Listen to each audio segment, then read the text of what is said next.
आप सुन रहे हैं जगत गुरु तत्वदर्शी संत रामपाल जी महाराज द्वारा लिखित पुस्तक जीने की राह का पेज नंबर 315। 11वां, बच्चे के जन्म पर शास्त्र विरुद्ध पूजा निषेध। बच्चे के जन्म पर कोई छठी आदि नहीं मनानी है। सूतक के कारण प्रतिदिन की तरह करने वाली पूजा, भक्ति, आरती, ज्योति जगाना आदि बंद नहीं करनी है। इसी संदर्भ में एक संक्षिप्त कथा बताता हूँ कि एक व्यक्ति की शादी के 10 वर्ष पश्चात पुत्र हुआ था। पुत्र की खुशी में उसने बहुत ही खुशी मनाई। 20-25 गांवों को भोजन के लिए आमंत्रित किया और बहुत ही गाना बजाना हुआ, अर्थात काफी पैसा खर्च किया। फिर 1 वर्ष के बाद उस पुत्र का देहांत हो जाता है। फिर वही परिवार टक्कर मारकर रोता है और अपने दुर्भाग्य को कोसता है। इसलिए कबीर साहब हमें बताते हैं कि बेटा जाया खुशी हुई, बहुत बजाए थाल, आना जाना लग रहा ज्यों कीड़ी का नाल। पतझड़ आवत देखकर बन रोवे मन माही, ऊंची डाली पात थे अब पीले हो जाही। पात झड़नता यूं कहे सुन भई तरुवर राय, अब के बिछुड़े नहीं मिला न जाने कहां गिरेंगे जाए। तरुवर कहता पात से सुनो पात एक बात, यहां की याहे रीति है एक आवत एक जात।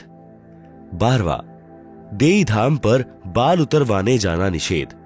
बच्चे के किसी देई धाम पर बाल उतरवाने नहीं जाना है।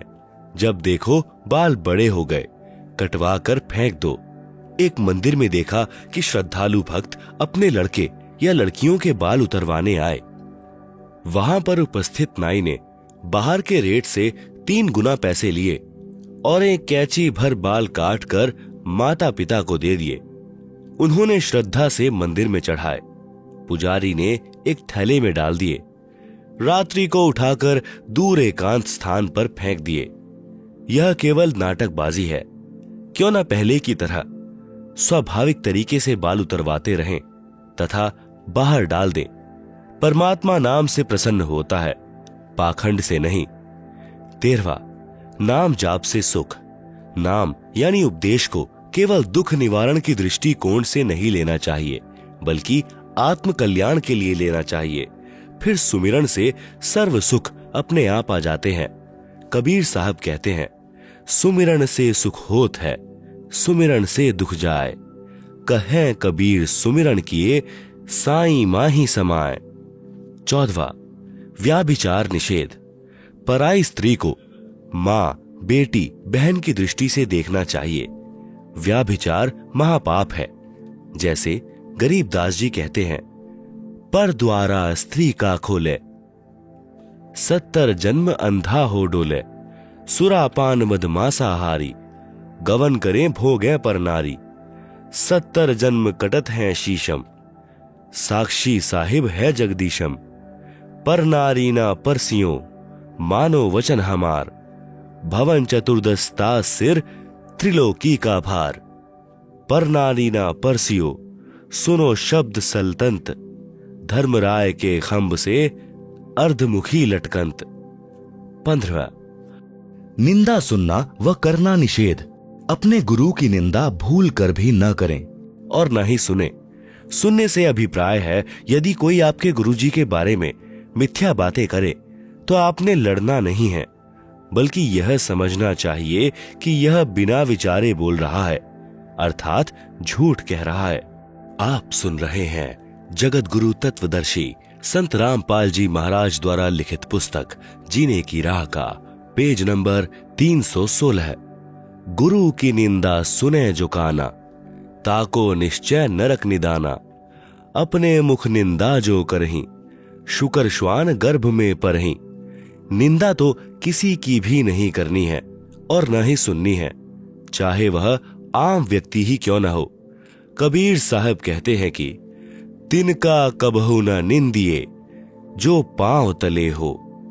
कबहु उठ आखिन पड़े, पीर घनेरी हो। 16वां, गुरु दर्श की महिमा।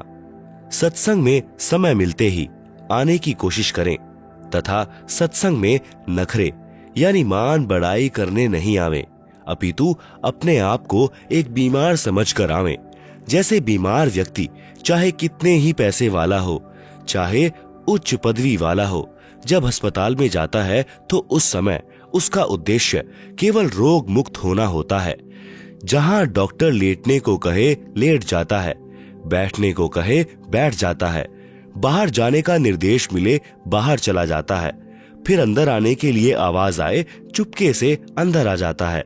ठीक इसी प्रकार यदि आप सत्संग में आते हो तो आपको सत्संग में आने का लाभ मिलेगा, अन्यथा आपका आना निष्फल है। सत्संग में जहां बैठने को मिल जाए वहीं बैठ जाएं, जो खाने को मिल जाए उसे परमात्मा कबीर साहिब की रजा से प्रसाद समझकर खाकर प्रसन्न चित्त रहें। कबीर साहब कहते हैं कि संत मिलन को चालिए तज माया अभिमान, जो जो कदम आगे रखे वो ही यज्ञ समान। संत मिलन को जाइए दिन में कई कई बार, आसोज के मेह ज्यों घना करे उपकार।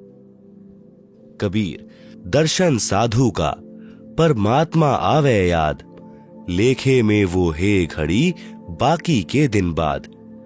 कबीर दर्शन साधु का मुख पर बसे सुहाग, दर्श उन्हीं को होत हैं जिनके पूर्ण भाग। 17वां गुरु महिमा। यदि कहीं पर पाठ या सत्संग चल रहा हो या वैसे गुरुजी के दर्शनार्थ जाते हो तो सर्वप्रथम गुरुजी को दंडवत यानी लंबा लेटकर प्रणाम करना चाहिए। बाद में सदग्रंथ साहिब व तस्वीरें जैसे साहिब कबीर की मूर्ति, गरीब दास जी की व स्वामी राम देवानंद जी व गुरु जी की मूर्ति को प्रणाम करें, जिससे सिर्फ भावना बनी रहेगी। मूर्ति पूजा नहीं करनी है, केवल प्रणाम करना पूजा में नहीं आता। यह तो भक्त की श्रद्धा को बनाए रखने में सहयोग देता है। पूजा तो वक्त गुरु व नाम मंत्र की करनी है, जो पार लगाएगा। कबीर साहब कहते हैं कि गुरु गोविंद दो खड़े, काके लागू पाए, बलिहारी गुरु आपने, जिन गोविंद दियो मिलाए। गुरु बड़े हैं गोविंद से, मन में देख विचार, हरि सुमरे सो रह गए, गुरु भजे होए पार। कबीर हरि के रूठता, गुरु की शरण में जाए, कबीर गुरु जय रूठ जा, हरि नहीं होत सहाय। 7 समुद्र की मसी करूं, लेखनी करूं बनिराय, धरती का कागज करूं, तो गुरु गुण लिखा न जाए। 18 मांस भक्षण निषेध। अंडा व मांस भक्षण व जीव हिंसा नहीं करनी है, यह महापाप होता है। जैसे साहिब कबीर जी महाराज व गरीब दास जी महाराज ने बताया है, जीव हने हिंसा करे, प्रकट पाप सिर होए, निगम पुनी ऐसे पाप ते, भिस्त गया नहीं कोय। तिल भर मछली खाए के, कोटि गौ दे दान, काशी करोत ले मरे, तो भी नरक निदान। बकरी पाती खात है, ताकि काढ़ी खाल, जो बकरी को खात है, तिनका कौन हवाल। गला काटी कलमा भरे, किया कहे हलाल, साहब लेखा मांगसी, तब होसी कौन हवाल। दिन को रोजा रखत है, रात हनत है गाय, यह खून वह वंदगी, कहूं क्यों खुशी खुदाए। कबीरा तेई पीर है, जो जाने पर पीर, जो पर पीर न जानी है, सो काफिर बेपीर। खूब खाना है खिचड़ी, माही परी टुकलौन, मांस पराया खाए के, गला कटावे कौन। मुसलमान मारे कर दसों, हिंदू मारे तरवार, कहे कबीर दोनों मिली, जह यम के द्वार। मांस आहारी मानव, प्रत्यक्ष राक्षस जानी, ताकि संगति मति करे, होई भक्ति में हानि। मांस खाएते ढेर सब, मद पीवे सो नीच, कुल की दुर्मति पर हरे, राम कहे सो ऊंच। मांस मछलियां खात हैं, सुरापान से हेत, ते नर नर के जाहिंगे, माता पिता समेत। जीव हिंसा जो करते हैं, या आगे क्या पाप। कंटक जुनी जिहान में, सिंह भेड़िया और सांप, झोटे बकरे मुर्गी ताई, लेखा सभी लेत गुसाई, मृग मोर मारे महमंता, अचराचर है जीव अनंता, जिह्वा स्वाद हिते प्राणा, नीमा नाश गया हम जाना, तीतर लवा बुटेरी चिड़िया, खूनी मारे बड़े अगड़िया, अदले बदले लेखे लेखा, समझ देख सुन ज्ञान विवेका, शब्द हमारा मानियो और सुनते हो नर नारी, जीव दया बिन कुफर है चले जमाना हारी। अनजाने में हुई हिंसा का पाप नहीं लगता। बंदी छोड़ कबीर साहिब कहते हैं, इच्छा कर मारे नहीं बिन इच्छा मर जाए, कहें कबीर तास का पाप नहीं लगाए।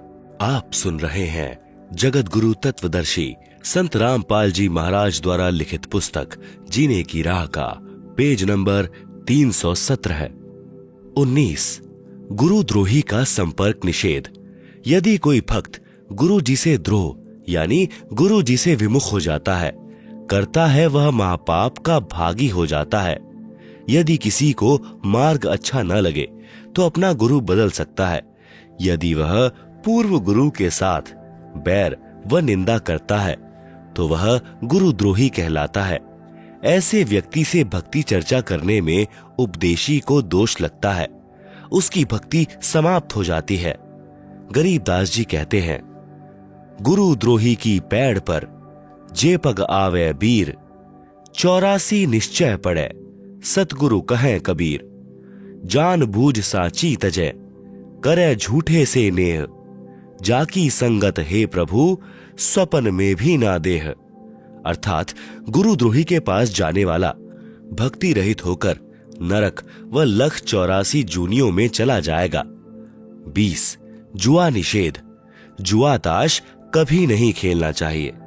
बंदी छोड़ कबीर साहिब कहते हैं, मांस भखें और मद पिएं, धन वेश्या सो खाएं, जुआ खेली चोरी करें, अंत समूल आ जाए। 21 नाच गान निषेध। किसी भी प्रकार के खुशी के अवसर पर नाचना व अश्लील गाने गाना भक्ति भाव के विरुद्ध है। जैसे एक समय एक विधवा बहन किसी खुशी के अवसर पर अपने रिश्तेदार के घर पर गई हुई थी। सभी खुशी के साथ नाच गा रहे थे, परंतु वह बहन एक तरफ बैठकर प्रभु चिंतन में लगी हुई थी। फिर उनके रिश्तेदारों ने उससे पूछा कि आप ऐसे क्यों निराश बैठे हो, आप भी हमारी तरह नाचो गाओ और खुशी मनाओ। इस पर वह बहन कहती है कि किसकी खुशी मनाऊं, मुझ विधवा का एक ही पुत्र था, वह भी भगवान को प्यारा हो चुका है, अब क्या खुशी है मेरे लिए। ठीक इसी प्रकार इस काल के लोक में प्रत्येक व्यक्ति की स्थिति है।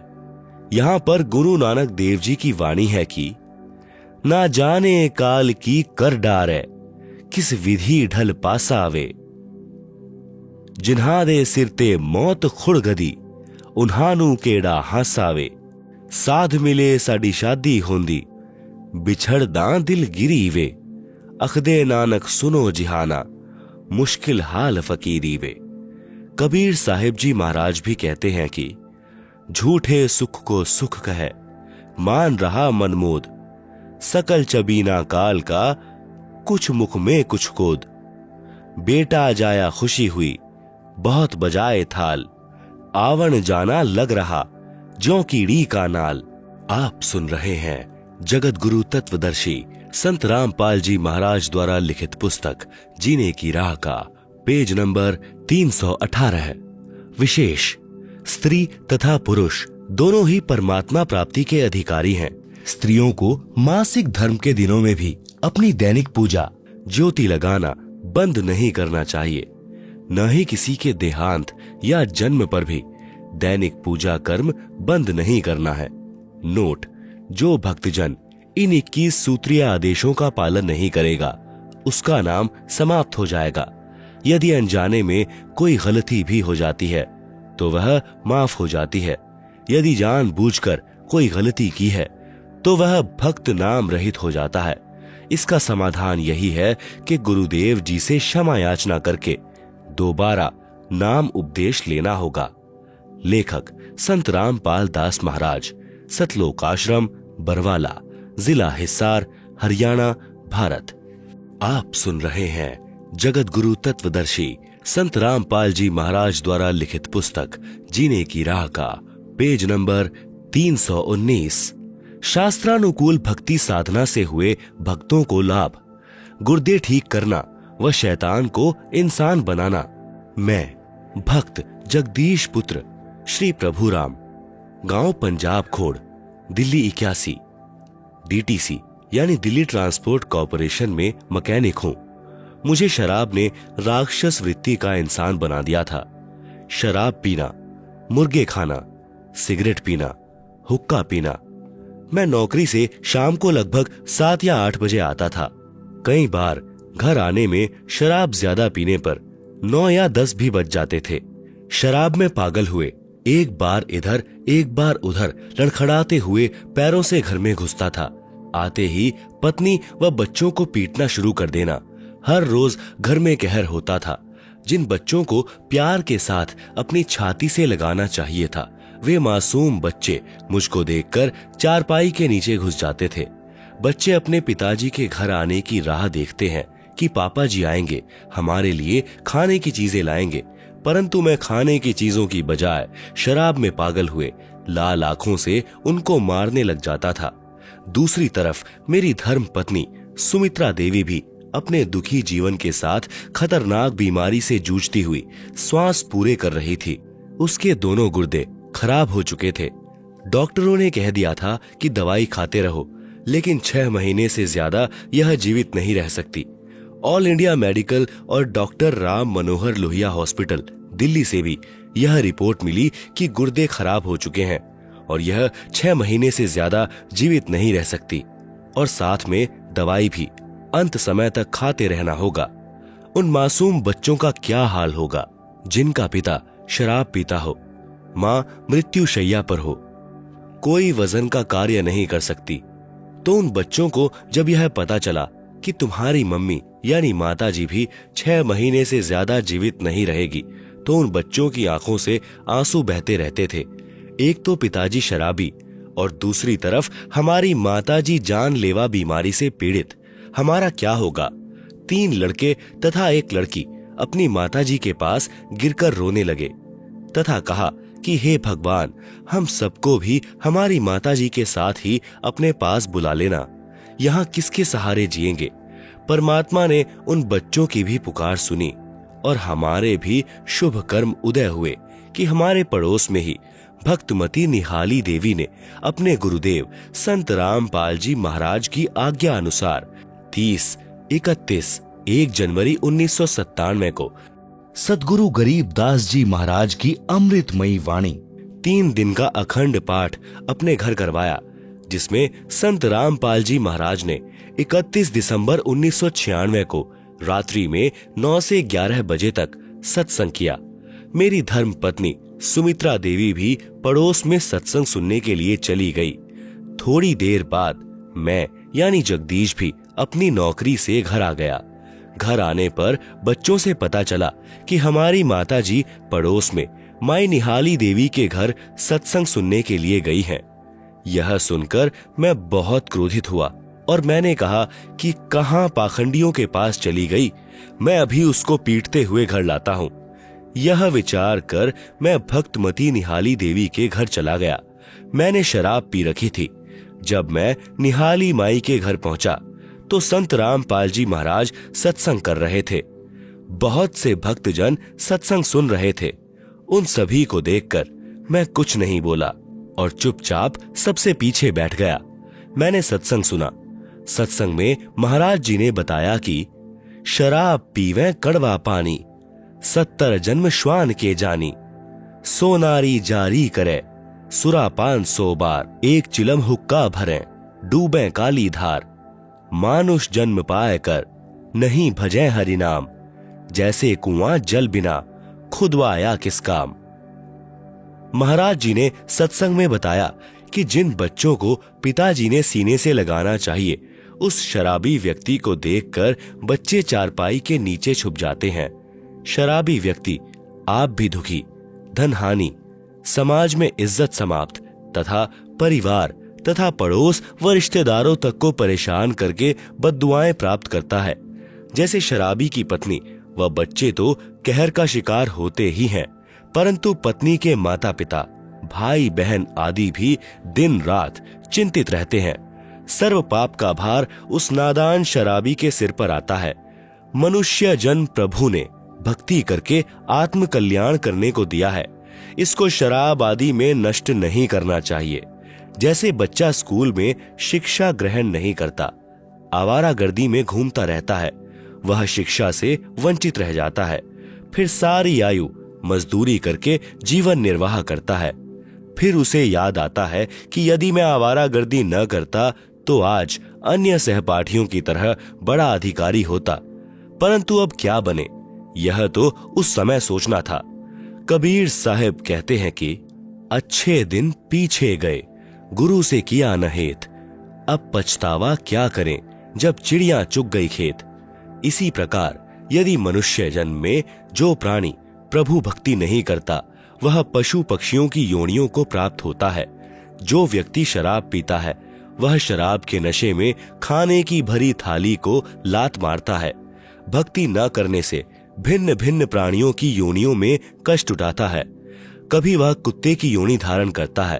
कुत्ता सारी रात सर्दी में भी गली में रहता है, ऊपर से वर्षा तथा सर्दियों की रात्रि में महा कष्ट उठाता है। सुबह भूख सताती है, किसी घर की रसोई में घुसने की चेष्टा करता है। घर वाले डंडा या पत्थर मारते हैं। कुत्ता बहुत देर तक चिल्लाता रहता है, फिर अन्य घर में घुसता है। वहां न जाने रोटी मिलेगी या सोटी यानी डंडा। यदि वहां भी डंडा नसीब में हुआ तो वह शराबी, जो अब कुत्ता बना है, गांव के बाहर जाता है। भूख से व्याकुल हुआ मनुष्यों का मल खाता है। यदि वह नादान प्राणी जब मनुष्य शरीर में था, सत्संग में आता, अच्छे विचार सुनता, बुराई त्याग कर अपना कल्याण करवाता तथा बच्चों को अच्छी शिक्षा तथा प्रभु की दीक्षा प्रदान करवाता, सदा सुखी हो जाता। शराब का नशा कुछ समय रहता है, परमात्मा के नाम भजन से हुए सुख का आनंद सदा साथ रहता है। उपरोक्त सत्संग आदरणीय संत रामपाल जी महाराज का सुनकर मेरी शराब छू मंत्र हो गई। आंखों से आंसू बह चले। घर चला गया, नींद नहीं आई। 1 जनवरी 1997 को दोपहर 1:30 बजे अपनी पत्नी को साथ लेकर संत रामपाल जी महाराज के पास गया। उनसे आत्म कल्याण के लिए उपदेश प्राप्त किया। उसके बाद आज 2005 तक शराब, तंबाकू तथा मांस छुआ भी नहीं। मेरी पत्नी ने भी सद्गुरु रामपाल जी से उपदेश लिया। उस दिन के बाद वह बिल्कुल स्वस्थ है। डॉक्टरों के इलाज तथा बीमारी की एक्सरे आदि की रिपोर्ट आज भी हमारे घर रखी है। जन जन को दिखाते हैं। संत रूप में आए परमेश्वर के संदेश वाहक संत रामपाल को पहचानो। मुफ्त नाम उपदेश प्राप्त करके कृपया अपना कल्याण करवाएं। भक्त जगदीश दास। आप सुन रहे हैं जगत गुरु तत्वदर्शी संत रामपाल जी महाराज द्वारा लिखित पुस्तक जीने की राह का पेज नंबर 321, 11,000 वोल्टेज के तार से छुड़वाना। मैं भक्त सुरेश दास, पुत्र श्री चांद राम, निवासी गांव धनाना, जिला सोनीपत, जो कि फिलहाल शास्त्री नगर, रोहतक, हरियाणा का निवासी हूँ। सद्गुरु जी से नाम उपदेश लेने से पहले मेरे घर की आर्थिक स्थिति बहुत कमजोर थी। परिवार का कोई भी ऐसा सदस्य नहीं था जो कि कभी बीमार न रहता हो। मेरी पत्नी को भूत प्रेत बहुत ही ज्यादा परेशान करते थे। इतना कष्ट रहने के बावजूद हम देवी देवताओं की बहुत पूजा करते थे तथा मेरी हनुमान जी में बहुत ज्यादा आस्था थी। लेकिन घर में संकट पर संकट आते जा रहे थे। किसी भी काम में बरकत नहीं हो रही थी। पूर्ण परमात्मा सद्गुरु रामपाल जी महाराज जी मेरे परिवार के होने के कारण हम उनको पूर्ण परमात्मा नहीं मान पाए, जिसका खामियाजा हमें कई वर्षों तक झेलना पड़ा। तभी गांव सिंहपुरा निवासी भक्त विकास ने मुझे बताया कि आपके घर में पूर्ण परमात्मा जगत गुरु रामपाल जी महाराज आए हुए हैं और आप कहां सोए पड़े हो। तो मैंने कहा कि काल ने हमें कष्ट ही इतना दे रखा है कि हमें वहां के बारे में जानने का टाइम ही नहीं मिला। सारा समय डॉक्टरों के चक्कर काटने में चला जाता है, ऊपर से आर्थिक तंगी भी बहुत रहती है। उस भक्त ने मुझे काफी समझाया। पूर्ण परमात्मा की ऐसी दया हुई कि मैं संत रामपाल जी महाराज से नाम उपदेश लेने के लिए अक्टूबर 2010 में सतलोक आश्रम बरवाला में पहुंचा। नाम उपदेश लेने के बाद सद्गुरु जी ने अपना दया का पिटारा खोल दिया और मुझे वो सुख अनुभव होने लगे जिनका वर्णन इस जुबान से कर पाना बहुत मुश्किल है। मेरी पत्नी को भूत प्रेत सता रहे थे। सद्गुरु देव जी की दया से अब वह पूर्ण रूप से ठीक है।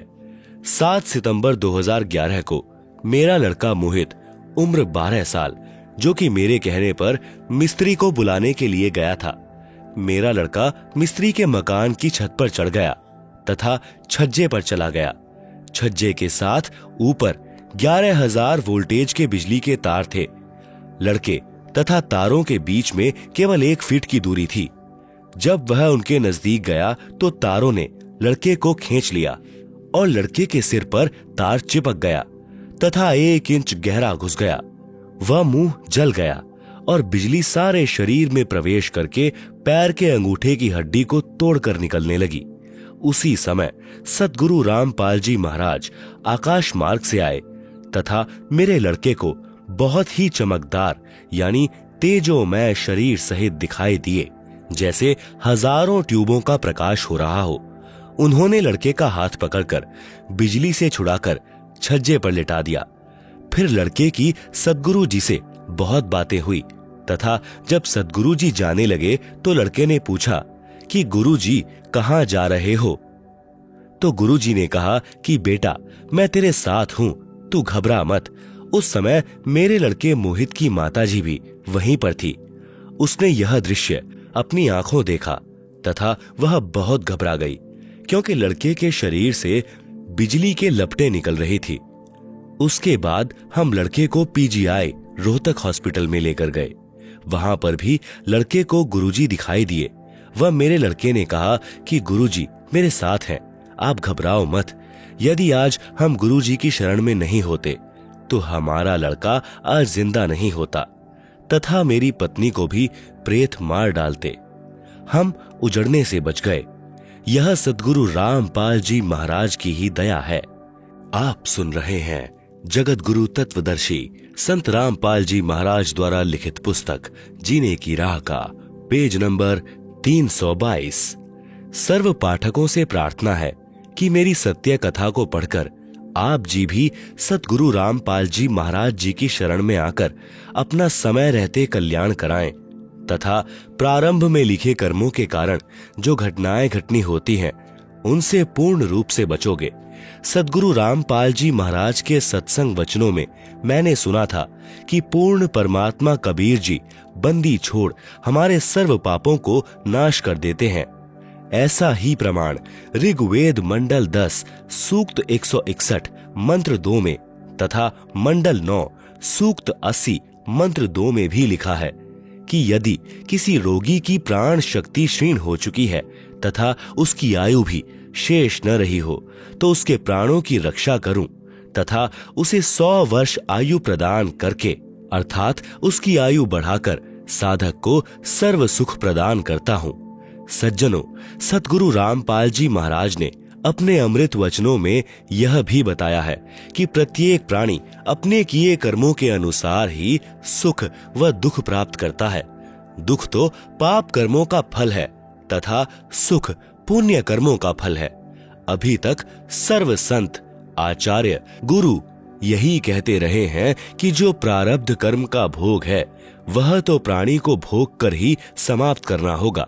हे सभ्य पाठकों, सद्गुरु रामपाल जी महाराज कहते हैं कि पाप कर्म से दुख होता है। यदि पाप कर्मों का नाश हो जाए तो दुख का स्वतः अंत हो जाता है। यदि भक्ति करते करते भी पाप कर्म का फल यानी दुख भोगना ही पड़े तो भक्ति की आवश्यकता ही समाप्त हो जाती है।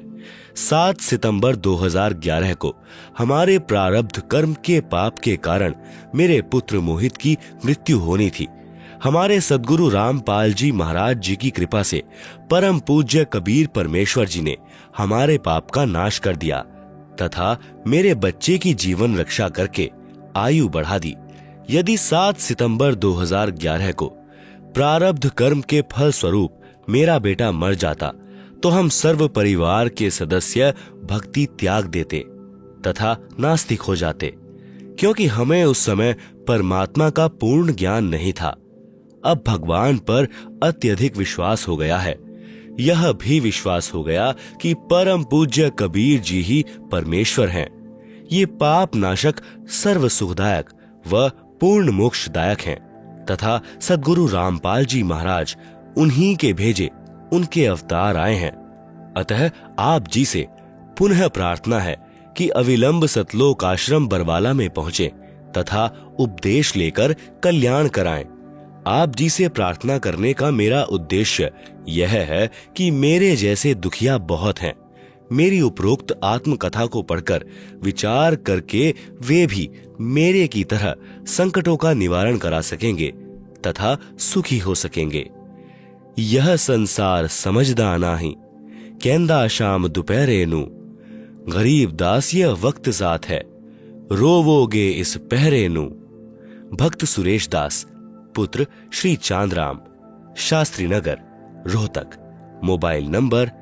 आप सुन रहे हैं जगत गुरु तत्वदर्शी संत रामपाल जी महाराज द्वारा लिखित पुस्तक जीने की राह का पेज नंबर 323। भक्त दीपक दास के परिवार की आत्मकथा। बंदी छोड़ सद्गुरु रामपाल जी महाराज जी की दया। मुझ दास का नाम दीपक दास, पुत्र श्री बलजीत सिंह, गांव महलाना, जिला सोनीपत है। हम 3 पीढ़ियों से राधा स्वामी पंथ डेरा बाबा जयमल सिंह से नाम उपदेशी थे। सबसे पहले मेरी दादी जी की माता जी यानी मेरे पिताजी की नानी जी ने राधा स्वामी पंथ से नाम उपदेश ले रखा था। उसके बाद मेरे दादा दादी जी और फिर मेरे माता पिताजी ने भी राधा स्वामी पंथ के संत गुरविंद्र सिंह जी से नाम लिया हुआ था। हम भी गुरविंद्र जी महाराज को पूर्ण पुरुष मानते थे तथा इस पंथ में पूर्ण श्रद्धा यह सोचकर रखते थे कि यह संसार में प्रभु प्राप्ति का श्रेष्ठ पंथ है और उनके विशाल डेरे और विशाल संगत समूह को देखकर विशेष आकर्षित थे और सेवा करने के लिए डेरा बाबा जयमल सिंह व्यास यानी पंजाब में तथा छतरपुर पूसा रोड दिल्ली भी जाते रहते थे। लेकिन इस पंथ में उम्र विशेष में नाम दिया जाता है, इसलिए अभी मैं इस पात्रता के लिए अयोग्य था। मेरे माता पिता जिस दिन छतरपुर से नाम लेने के लिए गए हुए थे, उसी दिन मेरे छोटे भाई उम्र 5 के हाथ से पड़ोस के एक बच्चे की आंख में कोई वस्तु अनजाने में लग गई। जब शाम को नाम उपदेश लेकर मेरे माता पिता वापस आए, उसी दिन से हमारा व हमारे पड़ोसियों का वैर हो गया कि आपके बेटे ने हमारे बेटे की आंख में जानबूझकर चोट मारी है, और उसी दिन से हमारे ऊपर दुखों का पहाड़ टूट पड़ा। उसी दौरान मेरे दादाजी का बीमारी के कारण देहांत हो गया।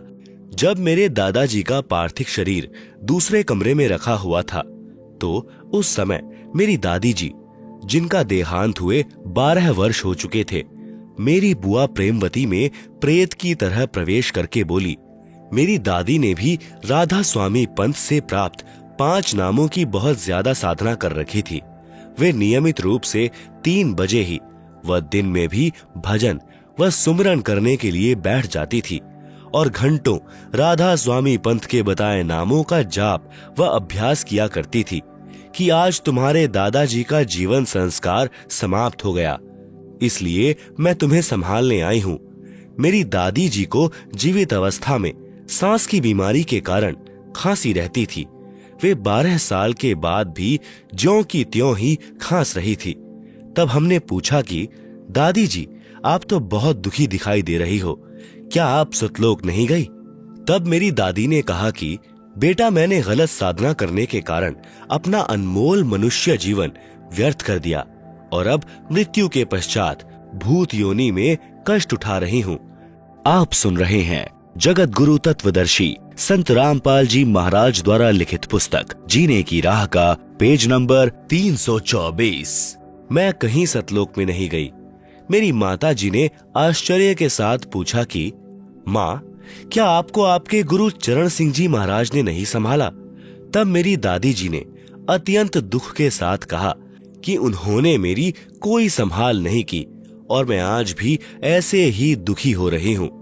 उस घटना के 2 साल बाद एक दिन मेरी दूसरी बुआ कमला देवी के अंदर मेरे दादाजी प्रेतवत प्रवेश करके बोले और कहा कि मैं तो बहुत दुखी हूँ तथा मेरी कोई गति नहीं हुई, मैं नहाना चाहता हूँ। यह सुनकर मेरी माता जी ने दुख व आश्चर्य से कहा कि आप तो सतलोक में गए थे, क्या वहां पर नहाने के लिए पानी भी नहीं है? लेकिन दादाजी ने कोई जवाब नहीं दिया। फिर मेरी माताजी मेरे दादाजी यानी जो मेरी बुआ कमला देवी में प्रेतवत प्रवेश थे को नहलाने लगी तो वह कहने लगे कि बेटी, मैं अपने आप नहा लूंगा। तो मेरी माताजी ने दादाजी को, हालांकि वह मेरी बुआ जी में प्रवेश थे, इसलिए बुआ वाले कपड़े ही पहना दिए। तो मेरे दादाजी बोले, बस बेटी मेरी धोती ले आओ, मैं बांध लूंगा। मेरी माताजी ने ऐसे ही एक चद्दर पकड़ा दी जो उन्होंने कपड़ों के ऊपर से ही लपेट ली। फिर कहा कि मेरे लिए चाय बनाओ और जल्दी जल्दी में ही चाय पी ली।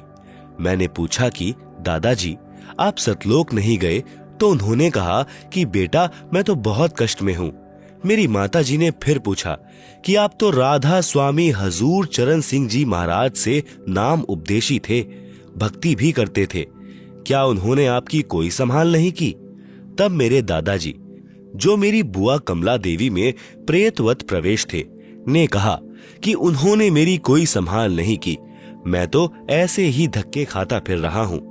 उसी दौरान मेरी आंखें भी इतनी कमजोर हो गई थी कि मुझे कम दिखाई देने लग गया था और चश्मा बार बार बदलवाना पड़ा था। मैं एक दोस्त के साथ पढ़ने के लिए उसके पास जाता था। वहां पर भक्त संत राम जी ने मुझे पूर्ण ब्रह्म के अवतार सद्गुरु रामपाल जी महाराज की महिमा सुनाई तथा कहा कि आप सद्गुरु रामपाल जी महाराज से नाम उपदेश लो, आपकी आंखें ठीक हो जाएंगी, तथा कहा कि इन्हीं कष्टों और दुखों से हम जीवों को निकालने के लिए परमेश्वर कबीर साहिब संत का रूप धारण करके आते हैं। मैंने कहा कि मेरे माता पिताजी ने राधा स्वामी पंथ से नाम उपदेश ले रखा है। भक्त संत राम जी ने कहा कि वह पंथ पूर्ण नहीं है, उनकी भक्ति साधना से न तो सतलोक प्राप्ति होगी और न ही जीवन में कभी कर्म की मार टल सकेगी। उसे तो सिर्फ कबीर साहिब का नुमाइंदा पूर्ण संत ही टाल सकता है। मेरे पिताजी को सांस की बीमारी थी। 10 कदम चलने पर ही वे बेहाल हो जाते थे और सांस की बीमारी के कारण दम फूलने लगता था। हाई और लो ब्लड प्रेशर की भी बीमारी थी। मेरे पिताजी को इलेक्शन ड्यूटी के दौरान हार्ट अटैक हुआ, पर कर्म संस्कार वश वे बच गए। लेकिन तब हम यही सोचते रहे कि राधा स्वामी पंथी संत गुरविंद्र सिंह जी महाराज ने हार्ट अटैक से बचा लिया, बड़ी रजा की। लेकिन उसके बाद तो आप सुन रहे हैं जगत गुरु तत्वदर्शी संत रामपाल जी महाराज द्वारा लिखित पुस्तक जीने की राह का पेज नंबर 324। आप सुन रहे हैं जगत गुरु तत्वदर्शी संत रामपाल जी महाराज द्वारा लिखित पुस्तक जीने की राह का पेज नंबर 325। हमने सर्दियों की एक एक रात में अपने पिताजी का एक एक सांस टूटते देखा है। बिल्कुल मृत प्राय हो जाते थे और सिवाय बैठकर रोने के हम कुछ नहीं कर पाते थे, क्योंकि दवाइयों का भी आखिर आ चुका था। डॉक्टर जितनी ज्यादा से ज्यादा डोज दवाई की बढ़ा सकते थे बढ़ा चुके थे, इससे ज्यादा वे खुराक को नहीं बढ़ा सकते थे। मेरी माताजी डेरे बाबा जयमल सिंह से लाया हुआ प्रसाद उन्हें खिलाती और राधा स्वामी पंथी गुरविंद्र सिंह जी महाराज की मूर्ति के सामने बैठकर प्रार्थना करती और रोती। उसी समय मेरे छोटे भाई को ओपरे यानी प्रेत प्रकोप की शिकायत रहने लगी। वह रात को चमक कर उठ जाता था तथा कहता था कि कोई मेरा पैर पकड़कर खींच रहा है और मुझे सोने नहीं दे रहा है। वह भी बहुत बीमार रहने लगा। पूर्ण परमात्मा कबीर परमेश्वर जी की दया से मुझ दास को 8 अक्टूबर 1998 को सद्गुरु रामपाल जी महाराज से नाम उपदेश प्राप्त हुआ। सद्गुरु रामपाल जी महाराज जी की असीम कृपा से 20 दिन के अंदर ही मेरा चश्मा उतर गया तथा मैंने दवाई खाना भी छोड़ दिया। मुझे सद्गुरु रामपाल जी महाराज पर पूरा विश्वास हो गया था। भक्त संत राम जी ने घर पर आकर मेरे माता पिताजी को भी समझाया कि आप पूर्ण परमात्मा कबीर साहिब के नुमाइंदे पूर्ण संत रामपाल जी महाराज से नाम उपदेश लो, आपके सर्व कष्टों का निवारण हो जाएगा। उसके बाद मैंने भी अपने माता पिता को समझाया तो वे बोले, हम पहले तो राधा स्वामी थे, अब संत रामपाल जी महाराज से नाम उपदेश लेंगे, दुनिया क्या कहेगी। तब मैंने कहा कि पिताजी, यदि एक डॉक्टर से इलाज नहीं हो रहा तो क्या दूसरा डॉक्टर नहीं बदलते। परंतु दुखी बहुत थे। कुछ समय बाद कबीर परमेश्वर जी की शरण में आ गए और राधा स्वामी पंथ के उन 5 नामों का त्याग करके पूर्ण संत सद्गुरु रामपाल जी महाराज से नाम उपदेश ले लिया। सद्गुरु कबीर साहिब जी कहते हैं, शरण पड़े को गुरु संभाले, जान के बालक भोला रे। सारे परिवार के नाम लेने के साथ ही हमारे अच्छे दिन शुरू हो गए। मेरे भाई का ओपरा यानी प्रेत बाधा ठीक हो गया। पिताजी का स्वास्थ्य बिल्कुल ठीक हो गया। पहले वे 10 कदम भी नहीं चल सकते थे, अब एक आदमी के साथ लगकर चीनी की बोरी को उठा देते हैं। आज हमारा परिवार पूर्ण परमात्मा के अवतार सद्गुरु रामपाल जी महाराज जी की शरण में उनकी दया से पूर्ण सुखी है। परंतु हमारे दादा दादी व पिताजी की नानी जी के मनुष्य जीवन का जो नुकसान हुआ उसकी भरपाई किसी भी प्रकार से नहीं हो सकती। यदि किसी आदमी की जान बचाने के लिए लाखों और करोड़ों रुपए खर्च कर दिए जाएं और उसकी जान बच जाए तो उसे उस खर्च हुए पैसे का कोई मलाल नहीं होता और सोचता है कि चलो जान तो बची। लेकिन आज चाहे कितनी भी कीमत चुकाने पर भी मेरे दादा दादी का जीवन, जो कि शास्त्र विरुद्ध साधना यानी राधा स्वामी पंथ द्वारा बताए 5 नामों की साधना करने से बिल्कुल व्यर्थ चला गया। वे भूत और पितर की योनियों में कष्ट भोग रहे हैं, वापिस नहीं आ सकता। जो घिनौना मजाक ये नकली संत और पंथ सर्व समाज के साथ कर रहे हैं, क्योंकि 84 लाख योनियां भोगने के पश्चात मिलने वाले अनमोल मनुष्य जीवन को, जो पूर्ण परमात्मा को प्राप्त करने का एकमात्र साधन है, उसे बर्बाद कर रहे हैं। इस महाश्रुति की आपूर्ति किसी भी कीमत से नहीं की जा सकती। सद्गुरु जी, आपने बड़ी दया की हम तुच्छ जीवों पर, जो अपना सत्य ज्ञान देकर अपनी शरण में बुला लिया। अन्यथा हम भी पीढ़ी दर पीढ़ी से प्राप्त इस शास्त्र विरुद्ध साधना में अपने मनुष्य जन्म को समाप्त करके कहीं भूत और पितरों की योनियों में चले जाते और इस शास्त्र विधि युक्त सत भक्ति से वंचित रह जाते। सर्व बुद्धिजीवी समाज से प्रार्थना है कि अभी भी समय है, इस सत्य ज्ञान को समझें तथा निष्पक्ष होकर निर्णय करें। बंदी छोड़ सद्गुरु रामपाल जी महाराज के चरणों में आकर सत भक्ति प्राप्त करके अपने मनुष्य जीवन का कल्याण करवाएं। भक्त दीपक दास। आप सुन रहे हैं जगत गुरु तत्वदर्शी संत रामपाल जी महाराज द्वारा लिखित पुस्तक जीने की राह का पेज नंबर 326। परमेश्वर की असीम कृपा। बंदी छोड़ सद्गुरु रामपाल जी महाराज की जय। यजुर्वेद अध्याय 8 मंत्र 13 में प्रमाण है कि पूर्ण परमात्मा पापी से भी पापी व्यक्तियों के भी संपूर्ण पापों का नाश करके भयंकर रोगों से भी मुक्त कर देते हैं, जिसका मैं जीता जागता उदाहरण हूँ। मैं केशव मैनाली, पुत्र श्री इंद्र प्रसाद मैनाली, गांव विकास समिति हरियौन, जिला सरलाही, नेपाल का निवासी हूँ और वर्तमान में काठमांडू उपत्यका टिमी भक्तपुर में घर बनाकर रहता हूँ। मैं चुरे भावर यानी नेपाल नाम के राजनीतिक पार्टी का अध्यक्ष एवं पूर्ण सभासद हूँ। मेरे ऊपर सद्गुरु रामपाल जी महाराज ने चमत्कारी कृपा कर मुझे और मेरे परिवार के संपूर्ण दुखों का नाश कर सुखी बना दिया। संसार की नजर में मैं सुखी और सम्मानित जीवन जी रहा था, परंतु मैं अपनी बीमारियों के कारण बहुत ही दुखी था।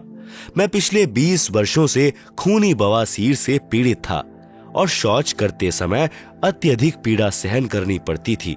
साथ ही 8 वर्षों से क्रोनिक ब्रोंकाइटिस से पीड़ित था। राजनैतिक कर्मी होने के कारण बहुत लोगों से मिलना पड़ता था और हमेशा मुख पर कपड़ा या हाथ रखकर बोलना पड़ता था। मैंने अपने रोगों के इलाज के लिए अच्छे से अच्छे डॉक्टरों को दिखाया, परंतु कोई फायदा नहीं हुआ।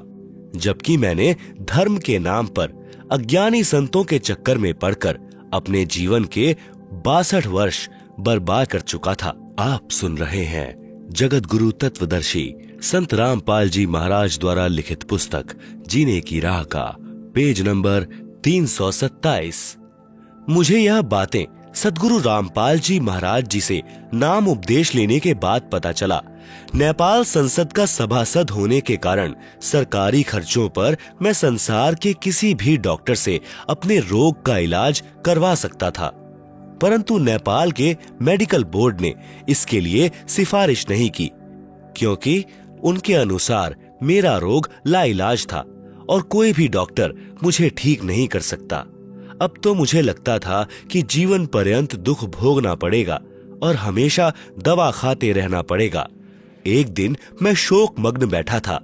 मुझे मेरे मित्र भक्त भोला दास, जो कई वर्षों से सद्गुरु रामपाल जी महाराज का शिष्य था, मेरे दुखों को सुनकर सद्गुरु जी से उपदेश लेने पर आपके दुखों का अवश्य नाश होगा, यह कहकर विश्वास दिलाने लगा।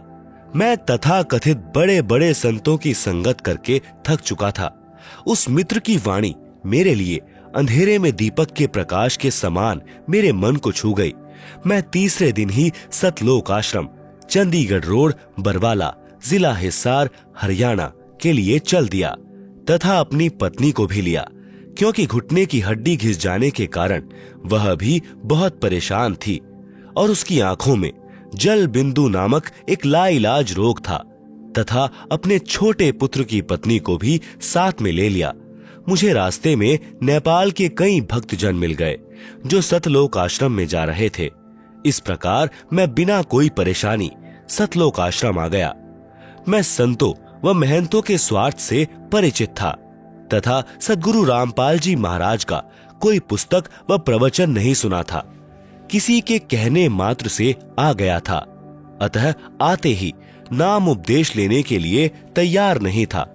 मेरा सौभाग्य ही था कि मेरा आना ही सत्संग समागम के समय हुआ और मुझे सद्गुरु देव का सत्संग सुनने को मिला, जिसमें मुझे पता चला कि इस संसार के सभी धर्मगुरु, सभी पंडित, सभी पुरोहित अपने निजी स्वार्थ के लिए धर्म के नाम पर लोगों को काल जाल में फंसाकर हम भोली भाली आत्माओं को नरक भेजने का प्रपंच रच रहे हैं। वे न तो कभी परमेश्वर से मिले हैं और न ही उन्हें परमेश्वर की सत्य भक्ति का ज्ञान है, और यह काम वे चंद रुपयों तथा समाज में सम्मान पाने मात्र के लिए कर रहे हैं। परंतु मैं फिर भी नाम उपदेश लेने के लिए तैयार नहीं हुआ, लेकिन मेरी पत्नी तुरंत नाम दान के लिए तैयार थी, क्योंकि नाम दान के लिए बिना गुरु दर्शन तथा गुरु का आशीर्वाद मिलना संभव नहीं था। यह शायद मुझ पर राजनीति का ही रंग शेष था, जो मैं किसी का विश्वास नहीं करता था। फिर भी आपस में सलाह मशवरा करके हम तीनों ने नाम उपदेश तारीख 2 मई 2012 को लिया। गुरु जी के दर्शन के लिए गया। वहां पर दया के सागर हम पर कृपा दृष्टि करने के लिए जैसे तैयार खड़े थे। जैसे ही मैंने अपने रोगों के बारे में कहा तो सद्गुरु देव जी बोले, सब ठीक हो जाएगा का आशीर्वाद मेरे सिर पर हाथ रखकर दिया और मेरे साथ चमत्कार हो गया। सुबह शौच जाने पर पाखाने से खून गिरा और उसके साथ ही बवासीर मानो समाप्त ही हो गया। 2 दिन आश्रम में रहने पर क्रोनिक ब्रोंकाइटिस करीब 80% ठीक हो गया था, जो अब पूरा ठीक हो चुका है। मात्र महीने 2 महीने में कभी कभी कुछ खांसी हो जाती है। पत्नी के घुटने का रोग भी ठीक हो गया। काठमांडू आने पर काठमांडू के उसी अस्पताल में उनकी आंख का पुनः परीक्षण करवाया। डॉक्टर भी यह देखकर आश्चर्यचकित हो गए कि उनकी आंखों में जल बिंदु नामक रोग का कोई नामो निशान भी नहीं है और आंखें पूर्णतया ठीक हैं। मेरा रोग मुक्ति का चमत्कार परिवार, रिश्तेदारी तथा पड़ोस में चारों तरफ फैल गया। मेरे परिवार के अन्य सदस्य भी किसी न किसी रोग से परेशान थे। जैसे मेरे बड़े भाई जो खुद एक डॉक्टर हैं, उनका सारा शरीर फूल जाता था। मेरी बेटी को महीनावारी यानी मेंसेस के समय असाध्य रूप से पेट में दर्द होता था। मेरी दूसरी बेटी जो पेशे से वकील है, साइटिका और गले की हड्डी घिसने के रोग से जीवन से निराश हो चुकी थी तथा मेरी बहन का पति भी जल बिंदु रोग से पीड़ित था। सभी मेरे ऊपर सद्गुरुदेव की कृपा से बहुत ही प्रभावित हुए। तब तक मैं आश्रम के नियमों और भक्ति भाव से थोड़ा बहुत परिचित हो गया था। मैंने सभी को ज्ञान गंगा पुस्तक अच्छी तरह पढ़ने के लिए प्रेरित किया। अगली बार जब मैं आश्रम आने लगा तो सभी को साथ ले लिया। सभी ने नाम उपदेश लिया, विश्वास के साथ भक्ति की। आज सभी रोग मुक्त होकर सुखी जीवन जी रहे हैं। सद्गुरु रामपाल जी महाराज पूर्ण परमात्मा के प्रतिरूप नहीं, पूर्ण परमात्मा ही हैं, जो अपने को छुपा कर रख रहे हैं और अपने को पूर्ण परमात्मा का दास कहते हैं और धरती पर फंसे हुए जीवों को बंधन मुक्त करके सतलोक ले जाने के लिए आए हैं। हमारे सदग्रंथों में प्रमाण है कि जब कलयुग का 5505 वर्ष बीत जाएगा तो तारणहार संत जग तारण के लिए धरती पर आएंगे। कबीर साहब कहते हैं 5000 अरु 505 जब कलयुग बीत जाए, महापुरुष फरमान तब जग तारण को आए। सर्व प्रेमी भक्तों, समय आ गया है। पूर्ण संत भी आ गए हैं और ज्ञान अमृत वर्षा कर रहे हैं।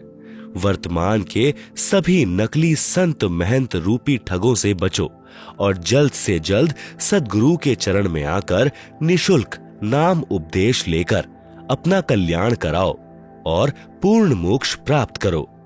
सत साहिब, केशव प्रसाद मैनाली, दास, काठमांडू, नेपाल। सतलोक आश्रम की अन्य पुस्तकें: आध्यात्मिक ज्ञान गंगा,